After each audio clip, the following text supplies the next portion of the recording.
ஒரு மாதம் இந்த டாஸ்மாக் கடைகள்ல 11,000 ரூபாய் சம்பளத்தோட நீங்க ஒரு மாசம் வந்து மதுபான விற்பனையில விற்பனையாளரா வந்து வேலை செய்யணும்னு நாங்க ஒரு ஓபன் சேலஞ்ச அன்பான வேண்டுகோளை மதுவிலக்குத்துறை அமைச்சருக்கு நாங்க வைக்கிறோம்.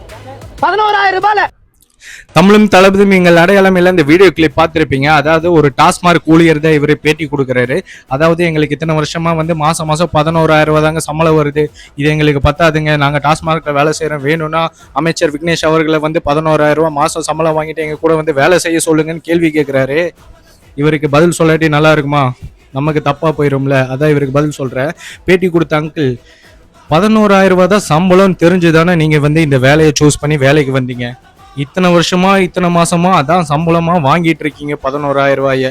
ஏன் அப்பெல்லாம் வந்து சந்தோஷமா வாங்கிட்டு போயிட்டு இப்ப மட்டும் மனசு கஷ்டமா இருக்கு உங்களுக்கு டிவிக்கு ஆட்சியில? ஏன்னு நான் சொல்லட்டா, உங்களுக்கு தெளிவுபடுத்தட்டா?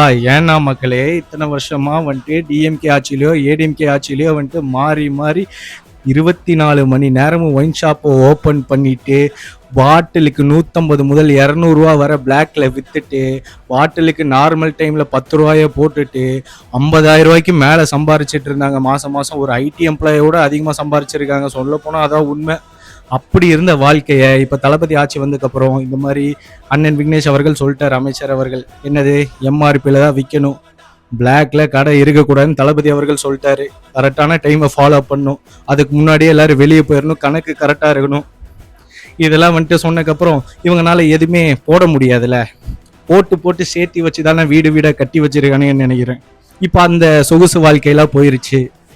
இப்போ நாங்கள் எப்படி பொழைகிறது சார்? ஏதோ விவசாயிகள் மாதிரி நீங்களே ரெக்வஸ்ட் பண்ணி இந்த மாதிரி சம்பளத்தை உயர்த்துங்கன்னா பண்ணுவாங்க. அதை விட்டுட்டு அமைச்சரை கூப்பிட்டு நீங்கள் எங்கள் கூட வந்து வேலை செய்யுங்க, அவரும் உங்கள் நல்லதுக்காக எத்தனையோ விஷயங்கள் பண்ணிட்டு இருக்காரு. இந்த ஒரு மாசத்துல அதை நீங்கள் பார்த்துருப்பீங்க. அதுவும் நல்வெளியில தான் அது வரணும், மக்களுக்கு அது தப்பா இருக்கக்கூடாதுன்னு பார்த்து பண்ணிட்டு இருக்காங்க ஒவ்வொரு விஷயமும். அதை நீங்களே எடுத்துக்காதீங்க இந்த மாதிரி பேசி.